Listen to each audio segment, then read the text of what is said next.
So I was watching the X Zone TV channel last night when I was abducted by aliens, and they kept repeating to me over and over again, simultv.com, simultv.com. What's simultv.com? That's what I asked them. They had it written on the side of their UFO. How do you spell that? UFO. No, I mean simultv.com. simultv.com. simultv.com. Right. simultv.com. Interesting that you were abducted by aliens in a simultv.com UFO last night. Oh, yeah? Yeah. Now that you mention it, I remember now last night I was awakened from a deep sleep. My great-grandmother was standing there. She said she'd come from the hereafter to tell me about simultv.com. She even spelled it out for me. simultv.com, sonny boy. simultv.com. simultv.com, sonny boy. Wow. Yeah. Guys, you'll never guess what my psychic guru just told me. simultv.com. Exactly. Are you guys psychic too? Of course. We all know about simultv.com. simultv.com.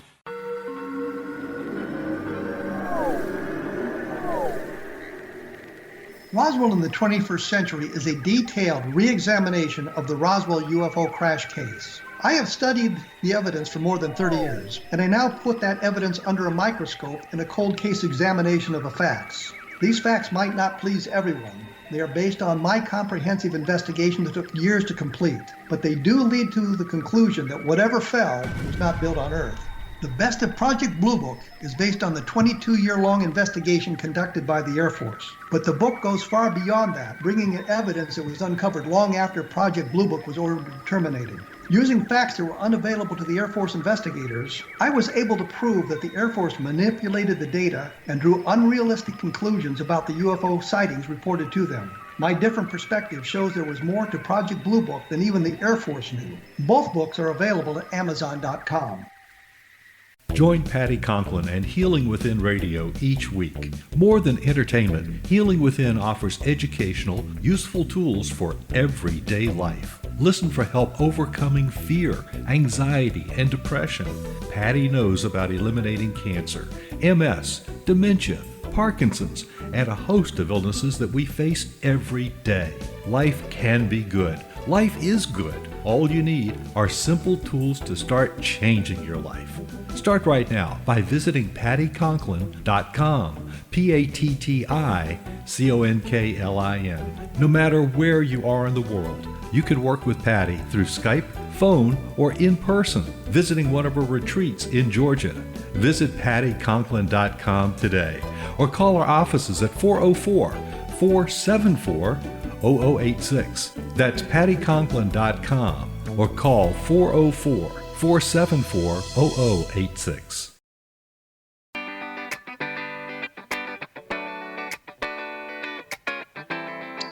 Welcome to the Connecting with Coincidence radio show with Dr. Bernie Beitman, MD, bringing together the world's synchronicity experts to help you use meaningful coincidences to develop spiritually, psychologically, and practically. For more information, put Connecting with Coincidence into your web browser to find the book, website, Psychology Today blog, YouTube channel, and Facebook page. And now, here is the host of the Connecting with Coincidence radio show, Dr. Bernie Beitman, MD. Welcome to the show. Welcome to the show. So glad you are here, our loyal fans, here with us again. And that includes you, Aaron.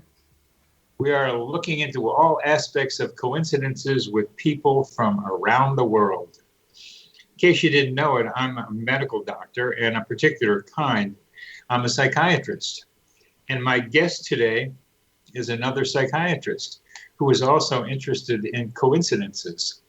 I'm really glad. It's a great pleasure to talk with another psychiatrist who has so carefully studied coincidences. There is a big difference between us, though. Ralph Lewis, MD, believes that the best explanation for all coincidences is random chance. I believe there's a lot more going on. So welcome to the first debate between two psychiatrists at widely different places on the explanation continuum. Dr. Ralph Lewis, MD, is a psychiatrist at Sunnybrook Health Sciences Centre in Toronto, Canada.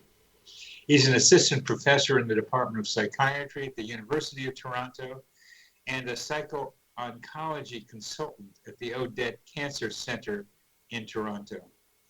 He works primarily as a clinician in a time-intensive hospital-based practice. He is the author of the book, Finding Purpose in a Godless World, Why We Care Even If the Universe Doesn't. Like me, he's a blogger for Psychology Today. Dr. Lewis obtained his MD degree in 1990 at the University of Witwatersrand in South Africa, where he grew up. He completed his residency training in psychiatry at the University of Toronto in 1996, and I find very important that he did a clinical research center with a fellowship with a concurrent Masters of Science in Neuroscience. Very important for psychiatrists to keep up on what's going on with the brain. Dr. Lewis says this about himself and his family. He, his wife Karen, and their 3 children try to live a purposeful, inspired lives in a godless world, appreciating the random, precarious, and precious nature of life, and knowing that while the universe doesn't care, people can and do care. Welcome to the show, Ralph. Thank you so much, Bernie. It's really very kind of you to invite me onto your show. It's a pleasure to be here.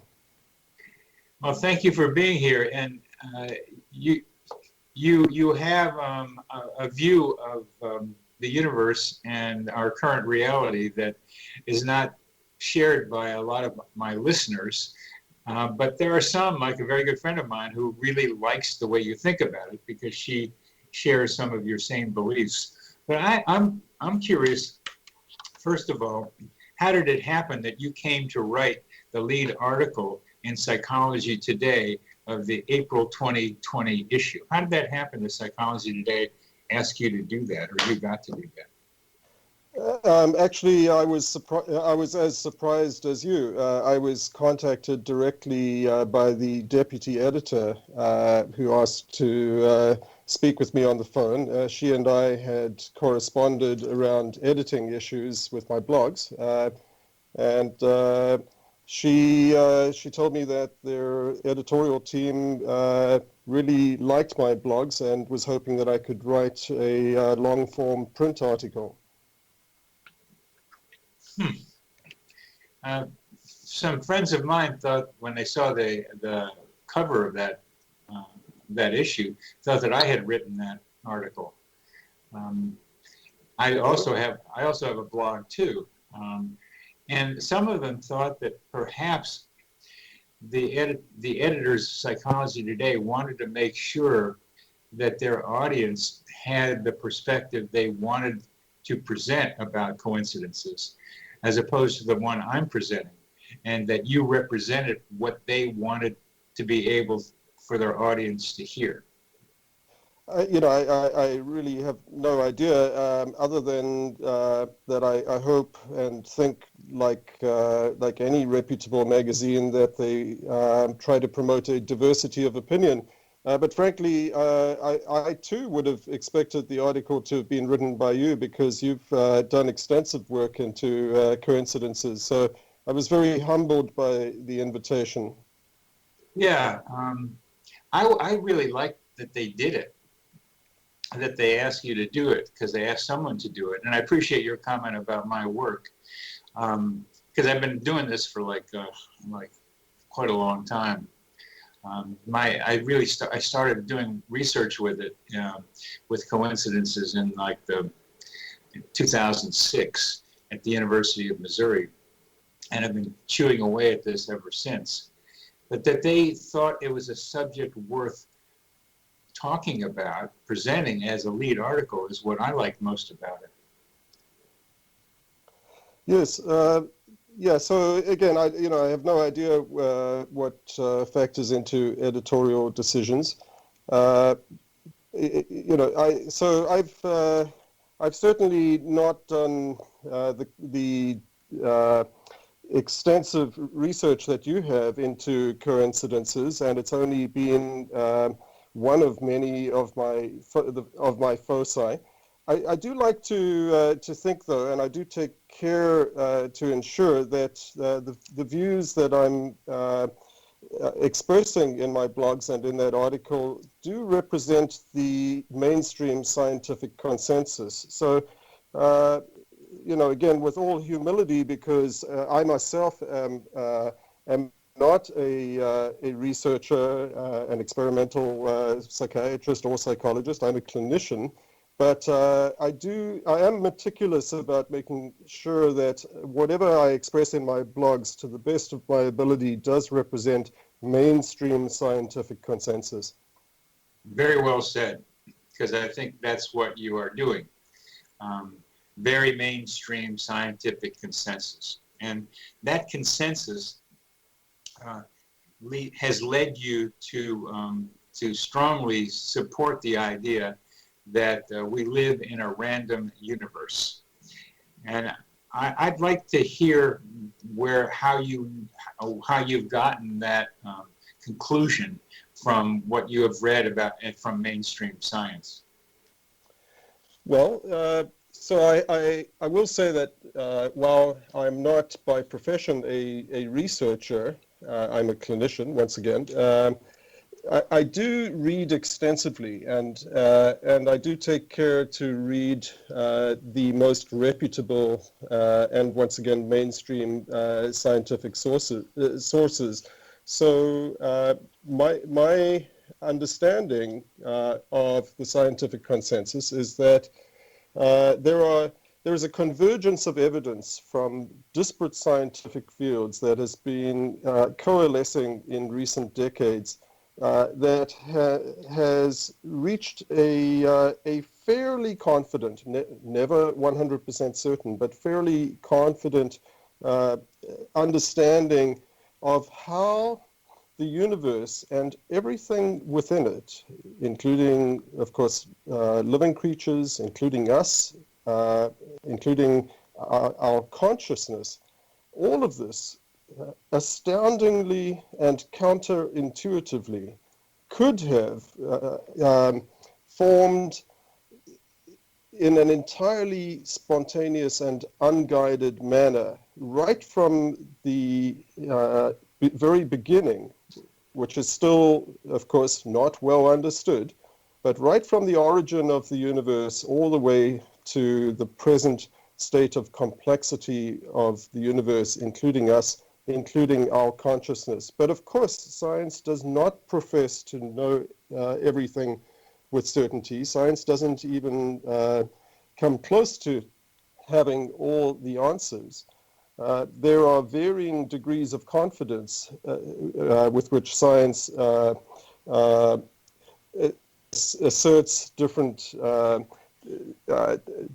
hypotheses. For example, so evolutionary biology is a very mature, very well-established field, whereas cosmology, the study of the origin of the universe, one could say is at an earlier stage of development, still highly sophisticated, but an earlier stage of development historically than evolutionary biology. We do know with an exceedingly high level of confidence from mountains of evidence in evolutionary biology that biological evolution not only could have proceeded spontaneously and unguided, but in fact is utterly incompatible with the notion of being guided toward any purpose. And I know that that among the public mind, it's a very popular idea to think that evolution and the idea of intelligent design are compatible. But there's a high level of confidence among mainstream evolutionary biologists that evolution is utterly incompatible with the notion of any purpose, design, or foresight. We've come to the end of this segment, and we will continue this in our next segment. We're talking with Ralph Lewis, MD, who is the author of Finding Purpose in a Godless World.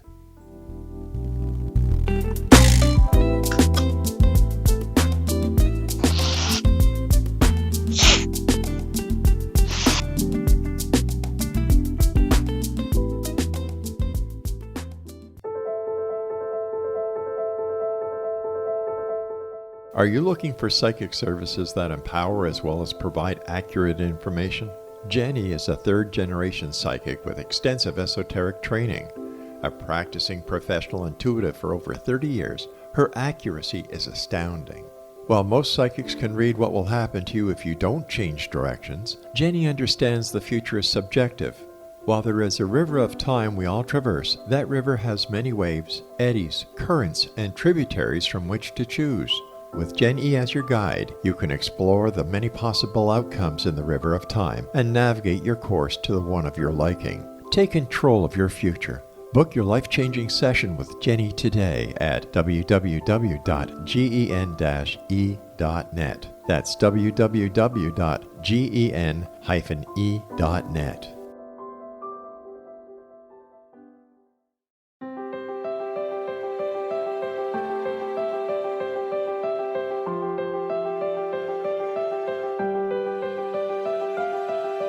Mission Evolution is dedicated to the well-being of the planet and animals, as well as the evolution of humankind.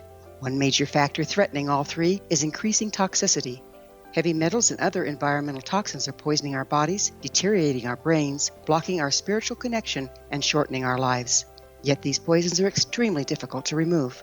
I'm Gwilda Wiyaka, and I recently became aware of a product created from the marriage of nature and nanotechnology called Vitality. It's formulated from zoolite, whose crystalline structure binds toxins, gently carrying them out of the body. The light is only as clear as the window through which it shines. Clear your body, shine your light into the world. Visit vitalityhappens.com for a 20% discount. Enter code PATHHOME.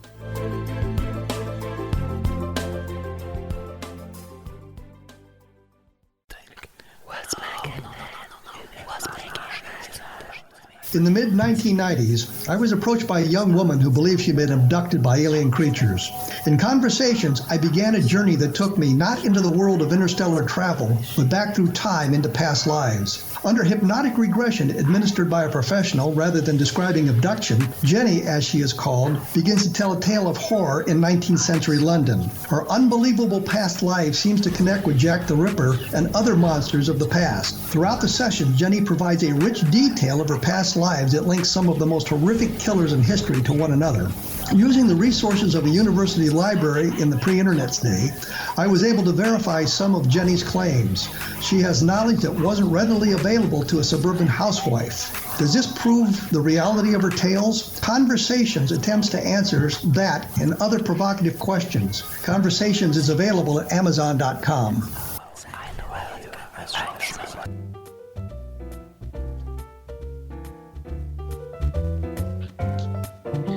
Okay, welcome back to CC with BB. I am your host, Dr. Bernie Beitman, MD.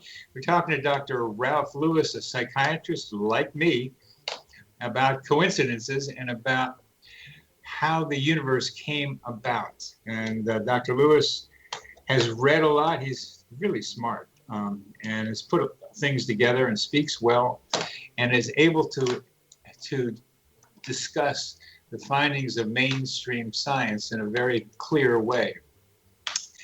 You have probably had a little pushback from people who don't believe in a teleology into a purpose of evolutionary biology and of the universe. So I wonder what happened with you and your article and what kind of responses you got to that.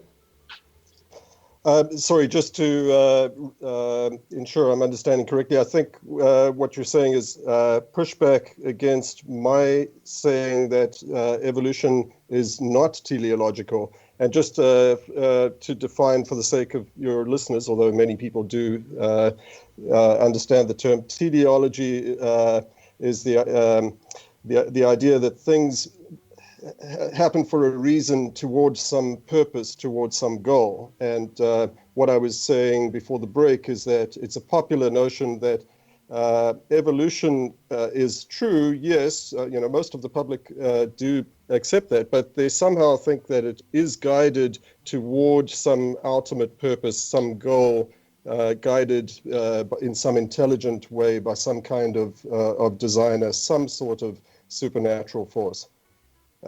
So certainly there's been pushback against my saying that evolution is utterly incompatible with the idea of purpose or goal. Again, I'm just one writer trying to communicate clearly what mainstream science is saying. So this is not my view. I'm just the messenger. Yes, you are. I think that's very worthwhile saying, but it's also that you're a messenger who believes the message. Yes, totally. So yeah. I think you do represent mainstream science in that way, because it fits your belief system. Yes, absolutely, absolutely fair to say, Bernie. Yes, and again, when we talk about belief in the scientific sense, let me also be clear that what scientists mean when they say they believe something is that they accept the prevailing evidence with a very high level of confidence. Scientists, certainly credible scientists, should never say that they believe something with 100% certainty. Science is all about disproving hypotheses. So belief in the scientific sense means accepting a belief with a very, very high level of confidence. And what I was saying is that evolutionary biology presents some of the strongest evidence available in all of science, and it is thought with a high level of confidence to be utterly incompatible with the notion of being guided towards some purpose by some intelligent designer. And yes, people do push back against that because it's counterintuitive. And one really does need to have more than a hand-waving, impressionistic understanding of evolution to understand why. Because it's not immediately apparent or intuitively obvious as to how such enormous complexity, such remarkable, clever complexity could have arisen unguided. And let me just add one more footnote, which is that evolution is most certainly not a random process. It is a non-random process guided by natural selection and sexual selection, but it is unguided. It is spontaneous and unguided. Those are the words that I prefer to use, so people don't misunderstand and think that scientists are claiming that all of this just assembled itself randomly. At bottom, fundamentally, the universe can be understood as random, but random processes can actually give rise to non-random processes. And so here you're talking about complexity theory and chaos theory, which are beginning to tell us how what appears to be random can come up with predictable outcomes. And I think that those theories have great application in some parts of life, and yet have to be more carefully applied to evolution. But let's try not to get into too much of the abstraction, except for one form of abstraction, the idea that consciousness has emerged from this non-random process from the brain, that consciousness is a product of the brain. Could you talk about how you think that has been demonstrated? Well, the understanding of consciousness is still at a very early stage of development, but there is much more that's understood about it than most people appreciate. So neuroscience, brain science, has been moving ahead with great strides. But it's certainly true and fair to say, and you and I will completely agree about this, that we really don't yet have anything close to a complete understanding of how consciousness, how mind emerges from brain, from matter. But what I am saying, or again reflecting from the scientific consensus, is that we do have very strong inklings, very strong indications, with plausible ideas, still in their infancy, to be sure, but plausible ideas of how the mind could emerge from the brain and how its far more likely that the mind is entirely and only the product of the brain, and that that matter came first and mind came later in the universe. That's the sequence is interesting to wonder about, but the openness to the question is what we're now talking about. And you have, let me say, a belief that is less based on evidence now that consciousness emerged from the brain. As you're saying, neuroscience is proceeding rapidly to look at how the brain works, but it can't answer questions of what I will call telepathy. And they can't answer questions specifically about an experience I had with my father. Well, while my father was dying 3,000 miles away, unknown to me that he was dying, he was choking on his own blood, dying, and I was choking 3,000 miles away in a way that was uncontrollable, that I had never done before and have not since, that strongly suggested that I was experiencing what he was experiencing 3,000 miles away. And that was one of the stimuli that got me to getting into studying coincidences. And so part of my early research was to ask people if they had experiences like this. And the 1,000 people that we asked by questionnaire said that happened to them sometimes, that it was not an uncommon experience. And there are other reports from Ian Stevenson here at the University of Virginia of the same kind of phenomenon. And I ask you, how do you address that kind of experience? Yes, and Bernie, when I read that story for the first time, the story about your father, I was deeply moved, and I can certainly understand and relate to how that influenced you profoundly in this direction. And you're right, many people report similar eerie, spine-tingling coincidences. The short answer is that coincidences do not mean anything when we look at backwards with hindsight after the fact. Coincidence would only be truly impressive if it was a prediction made before the fact. So if now, I mean, this sounds inane, of course, and I don't for a moment want to trivialize your experience. But if you had made a prediction ahead of time that particular incident would occur at that particular time, and then it did, that would be truly, truly impressive and eerie. And that is the structure of scientific experiment, is forming an hypothesis and testing the hypothesis, a prediction, and carefully, meticulously, obsessively trying to control for all possible sources of bias and inadvertent influence that might creep in unbeknown to the experimenter. It's terribly difficult to catch these wild phenomena out there in the real world. I would have had to know that my father was going to be dying of bleeding into his throat in order to be able to make that prediction. And I wouldn't have known. I didn't know that.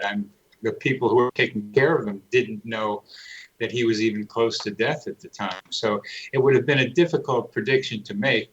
So it's a lot to ask for what I also think is a young science exploring stuff like this. Although there are stories and good research. Dean Radin does it and has done over and over again research on telepathic kinds of experiences in the laboratory. But when telepathic and psi experiments are reported, they tend to be refused by mainstream science because they don't fit the current ways of people thinking. We've come to the end of this segment. We're talking with Dr. Ralph Lewis, MD, another psychiatrist, author of Finding Purpose in a Godless World, Why Care Even If the Universe Doesn't.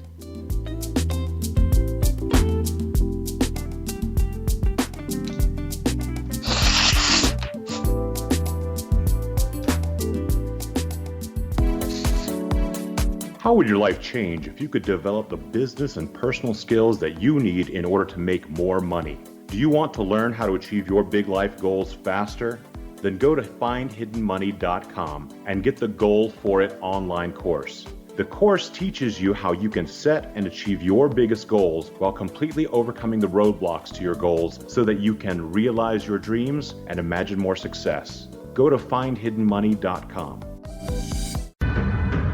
If you are looking for a safe, zero-calorie natural option to the harmful artificial sweeteners on the market today, Just Like Sugar is what you're looking for. Just Like Sugar is a wonderful natural alternative for those health-conscious people who choose a calorie-restricted diet with a great, pure, sweet flavor that tastes just like sugar. Just Like Sugar is a great natural option for people suffering from diabetes and may be useful in restricted diet programs where standard sugars are not allowed and does not cause a laxative effect of some other sweeteners. Just Like Sugar comprises a perfect blend of chicory root fiber, natural calcium, natural vitamin C, and Just Like Sugar's sweetness comes from the natural flavors from the peel of the orange.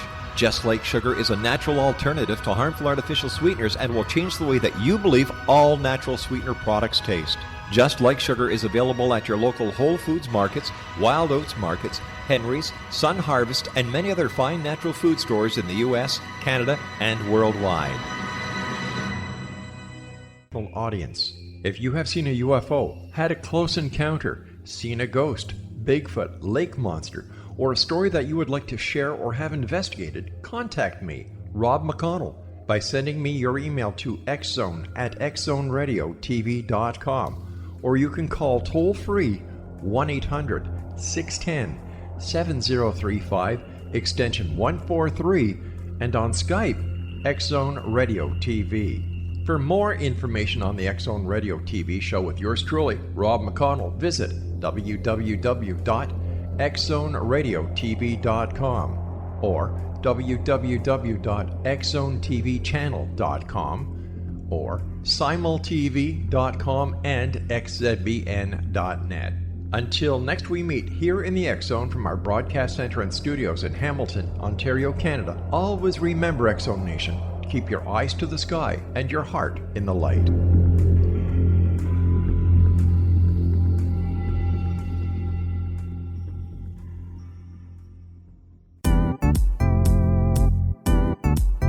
Memorable dynamic presentations are a not-so-secret weapon in the business world. Do you have a powerful message that must be shared, but you haven't found a way to deliver that message? Do you want to be known as a top public speaker who gets amazing results? Are you ready to create and deliver your powerful message? Thomas Hides can help you create and deliver your speech to get the results you desire. Visit iconquality.com. Welcome back to CC with BB. I'm your host, Dr. Bernie Beitman, MD. We're speaking with Ralph Lewis, MD, a psychiatrist interested in coincidences, among other things. And we're talking about the need for having predictions to validate a hypothesis. And in psychiatry, particularly in medicine generally, we rely on case reports often to get ideas about what needs to be tested. I've been able to do that in the past by taking a couple of case examples and making some generalizations about them, and then finding other people doing the research that substantiate those. But they have to be research, but you have to have the idea first. And so I came up with this idea of human GPS, the ability for a person to get where he or she needs to be without knowing how they got there, as if there's some internal map. So I had two relationships with two different people that were pretty close. And we had a good bond. So I did an experiment once with each one of them, where I decided I will feel to go over to that person's house and see if that person comes out of the house when my car drives up. And so that was getting to me, going to the place I needed to be, but consciously doing that, knowing how I got there, but seeing if the timing was right for that person to come out of her house. Well, I did that twice, as I mentioned. And the first time I just drove over there after dance one time, and we're over there, and I didn't see anything. And then I saw a light in the car outside the house go on. She'd been in the car getting something. So there she was. She was there when I got there. It was a 20-second, 30-second window to find her there when I arrived. So I tried it again with somebody else a year or so later, where this time I told myself to go to 4 or 5 different houses that I knew before I went over to this other person's house. So I followed the rhythm of my own intuition of going to these 4 different houses, and then got a little lost going over to her house, pulled into her house, her car was there, and I just sat there for a minute and for just 30 seconds, and out of the house she came and got into her car about ready to go to somebody else's house. Now, again, that was a brief time window for me to have hit those 2 people's houses. So that was an experiment of prediction, Ralph, that I did twice that seemed to indicate there was some validity to the concept. What do you think of that? Well, one would need to dissect the experiment in methodical detail to understand exactly how that played out. But most importantly, it would need to be replicated by independent scientists, and that's a key issue in science, right? And that's really the problem with Dean Radin's research as well, is the lack of reliable independent replication, and furthermore the exclusion of all other sources of influence, unconscious and unintended, of course.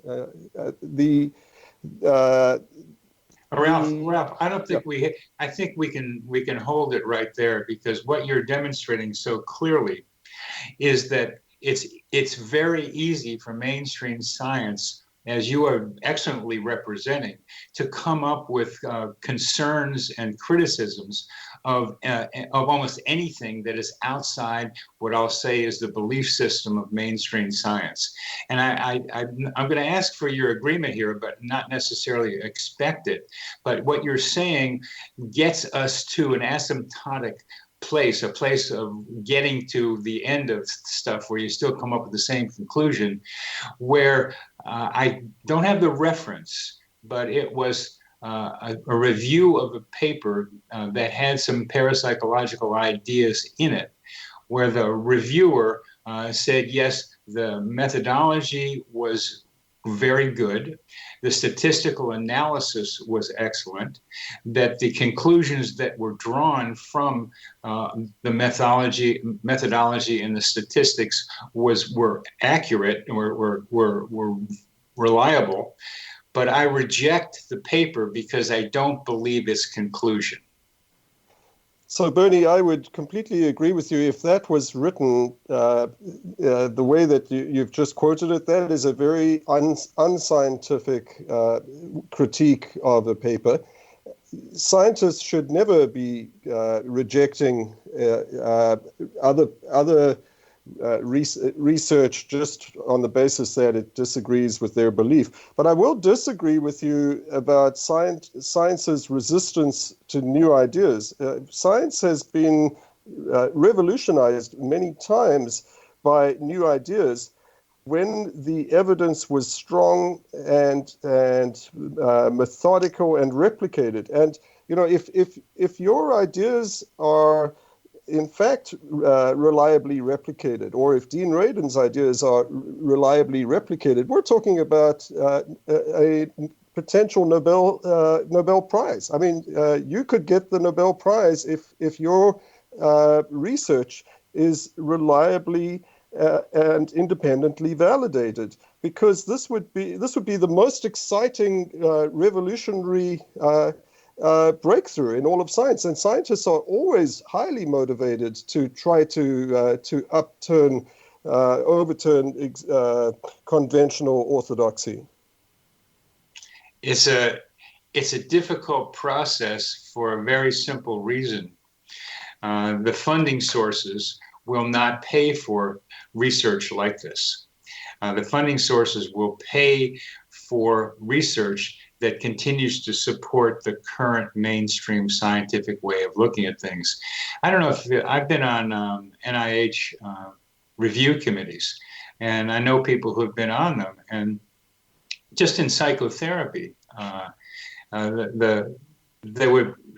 they would get people on those review committees who were very interested in one form of psychotherapy, like cognitive therapy, for example, and wouldn't support research that was not done in a cognitive therapy way. I was very interested for a long time in integrative psychotherapy, trying to say that there's a lot more in a psychotherapy than just the one school, that psychotherapy is a noun and cognitive therapy, psychodynamic therapy are verbs or adjectives. So these adjectives describe a noun. What's the noun? And that's what I was trying to be able to make some sense out of. I got some positive attention for that, but it was still mostly research mostly supporting the mainstream ideas of the current accepted paradigm.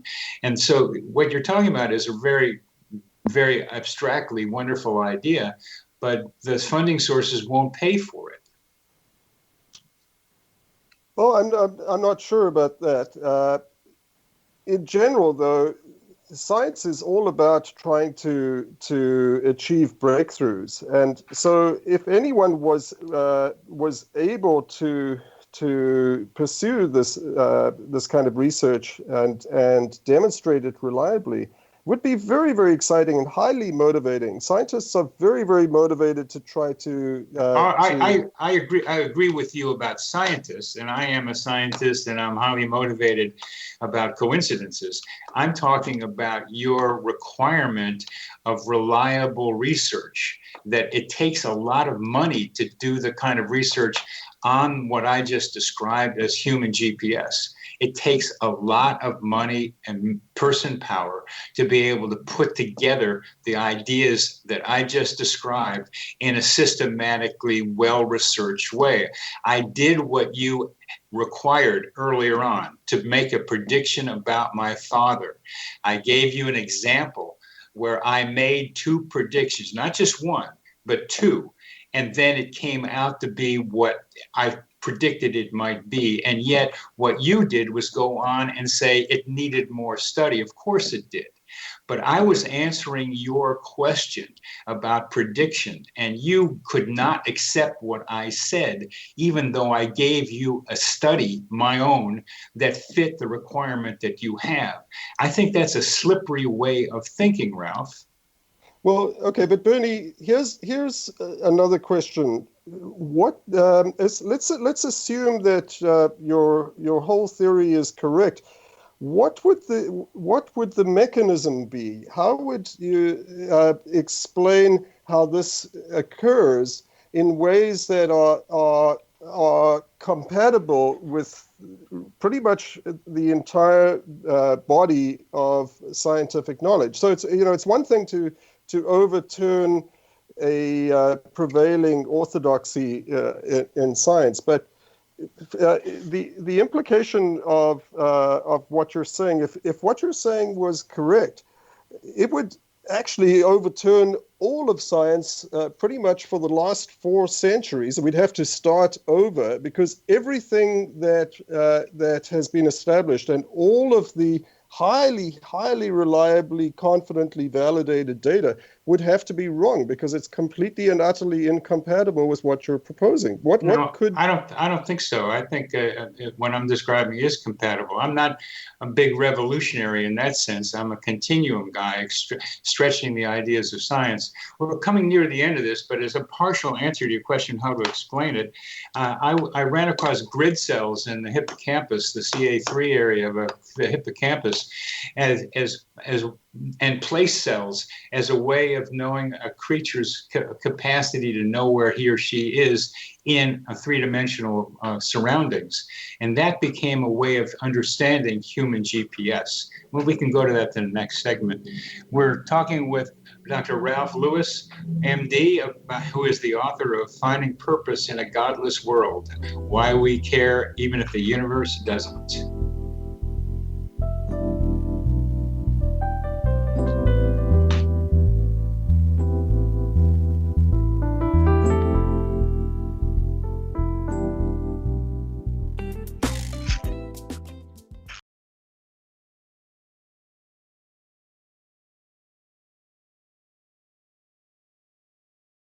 So I was watching the X Zone TV channel last night when I was abducted by aliens, and they kept repeating to me over and over again, simultv.com, simultv.com. What's simultv.com? That's what I asked them. They had it written on the side of their UFO. How do you spell that? UFO. No, I mean simultv.com. simultv.com. simultv.com. Right. simultv.com. Interesting that you were abducted by aliens in a simultv.com UFO last night. Oh, yeah? Yeah. Now that you mention it, I remember now last night I was awakened from a deep sleep. My great-grandmother was standing there. She said she'd come from the hereafter to tell me about simultv.com. She even spelled it out for me. simultv.com, sonny boy. simultv.com. simultv.com, sonny boy. Wow. Yeah. Guys, you'll never guess what my psychic guru just told me. simultv.com. Exactly. Are you guys psychic too? Of course. We all know about simultv.com. simultv.com.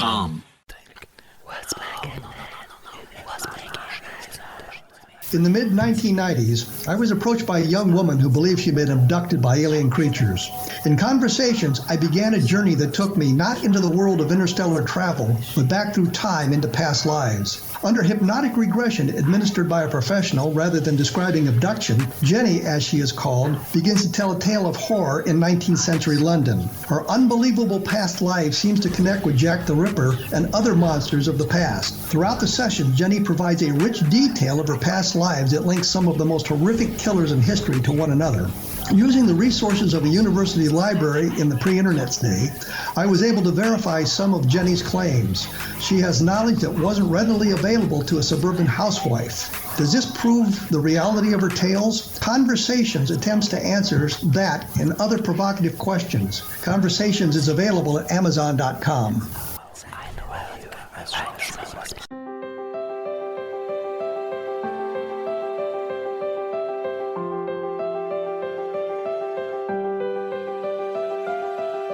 Mission Evolution is dedicated to the well-being of the planet and animals, as well as the evolution of humankind. One major factor threatening all three is increasing toxicity. Heavy metals and other environmental toxins are poisoning our bodies, deteriorating our brains, blocking our spiritual connection, and shortening our lives. Yet these poisons are extremely difficult to remove.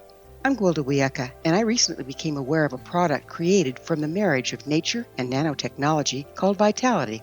It's formulated from zoolite, whose crystalline structure binds toxins, gently carrying them out of the body. The light is only as clear as the window through which it shines. Clear your body, shine your light into the world. Visit vitalityhappens.com for a 20% discount. Enter code PATHHOME.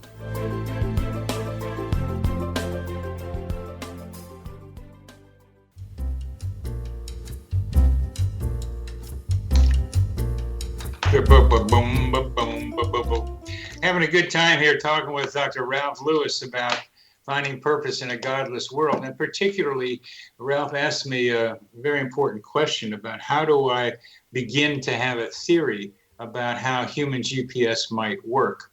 And it's the beginning of a theory. Ralph, you're familiar with place cells and grid cells in the hippocampus and the parahippocampal area, I assume? Yes. Because the people who did this research got the Nobel Prize for it after I read about it sometime. It's pretty amazing. So I was trying to see how well the brain is able to track position in space. Now, this doesn't answer the whole question. It doesn't by any means, but it says that we are able to know where we are in space, that the brain tracks it, and that we have memories of it. We have maps. And they call it human GPS. They call it GPS also. So it's not an answer to your question, Ralph, about how I explain how I ended up at these two people's houses at the right time, because the timing part of it is another variable in this. But it's still a beginning structure to answering. It's not a full answer, but it's a beginning of a way of understanding it. Yes, okay. Because I want to go to the brain too, Ralph.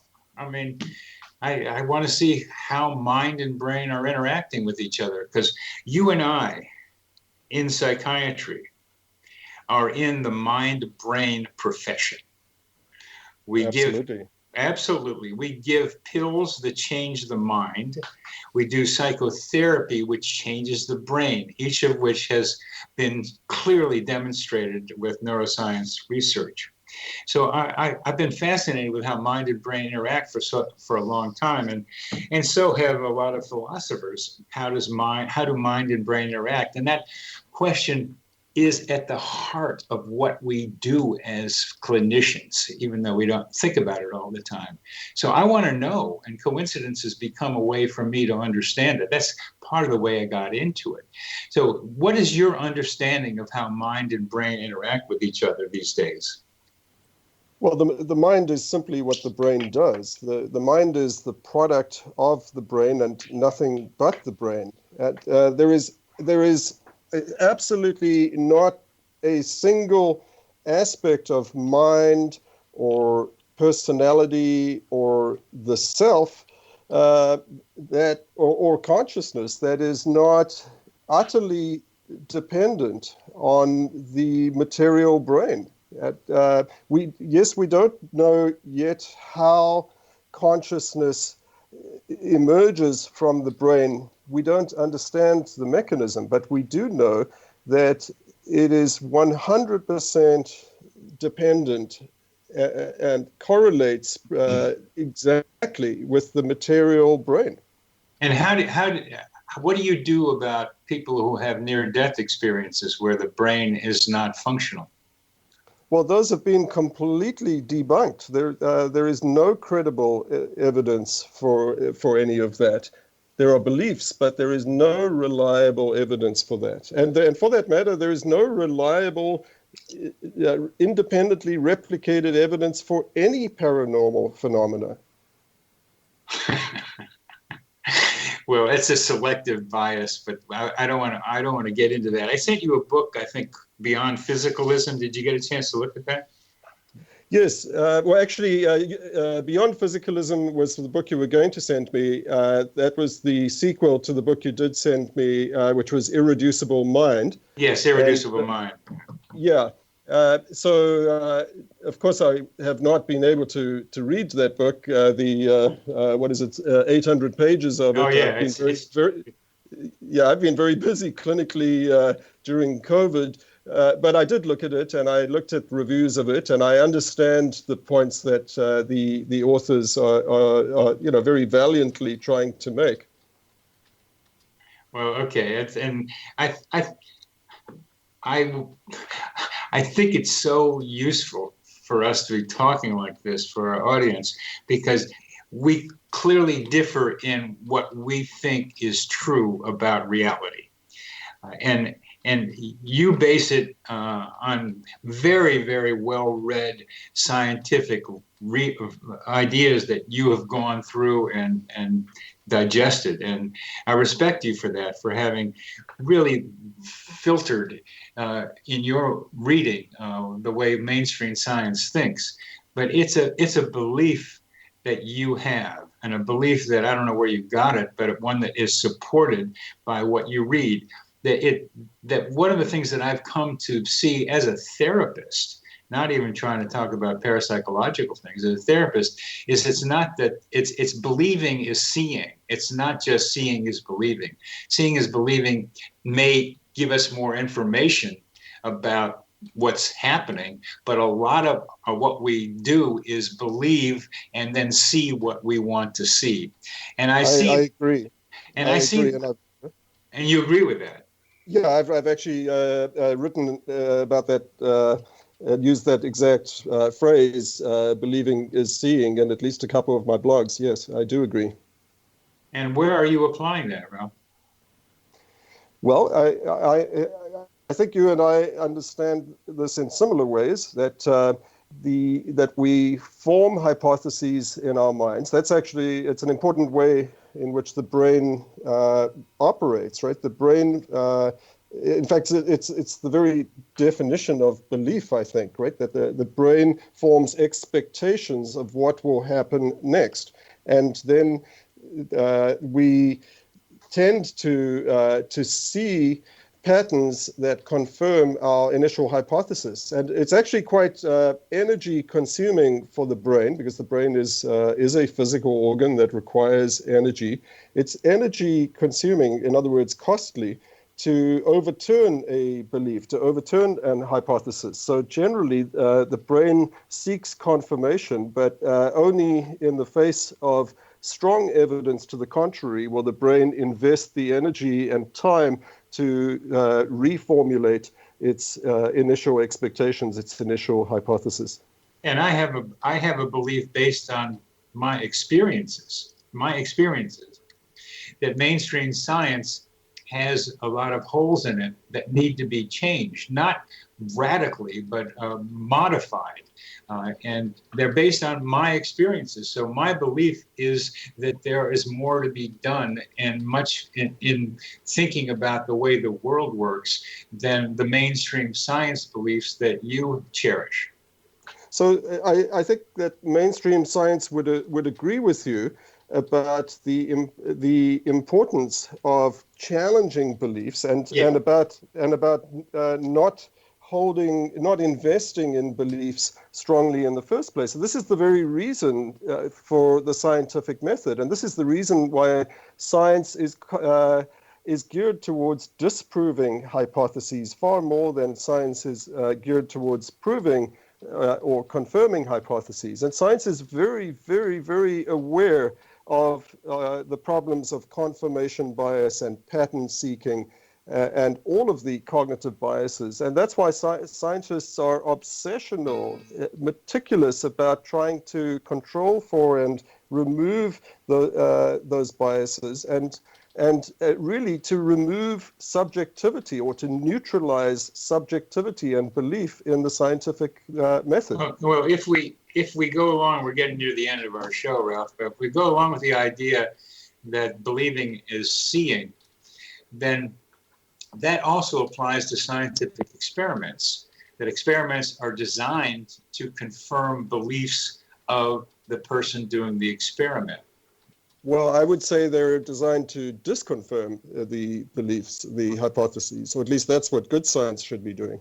It's hard to get away from the believing is seeing, and I think you say it very nicely, that it takes a lot of energy to be able to change a belief, so that when people are set up experiments and in ways that are much more subtle than I can really describe, they design it in ways to confirm the belief that they have, even if it's an attempt at disconfirming, or even if it's a desire to disconfirm. If they want to disconfirm it, that influences the results. We're not separate from our environment. Yeah, so the basic problem that we all have is the difficulty getting beyond our subjectivity, right? Subjectivity is very valuable, and indeed subjectivity is crucial in generating hypotheses in the first place, right? Intuition is crucial to forming hypotheses, but when testing hypotheses, subjectivity and intuition are, sorry to say it, but the enemy, right? They are highly, highly, highly unreliable and subject to immense bias. And so the whole reason for existence of the scientific method and its refinement over the centuries is to try to remove and neutralize the subjective perception and rely on hard, cold, objective data. It's such a beautiful, pristine view you have of ideal science. I participated in enough drug studies to know how much bias there is in those studies. And that's why it's a self-correcting method. So science is as flawed as the researchers who conduct it, but it is a self-correcting process. Well, I wish that were as true as you think. And we're going to keep plodding along as scientists, trying to be able to figure out how reality works, because where you and I are similar is we want to know how this thing works. It's really an oddball. Yeah, absolutely. What do we do? And our lives depend on science right now, as we all know, with COVID. And it's being denied by too many other people. So, Ralph, thank you very, very much for being on the show. It's a pleasure to meet you and talk with you. And very generous of you, Bernie. A real pleasure. Thank you so much for having me on your show. You're welcome.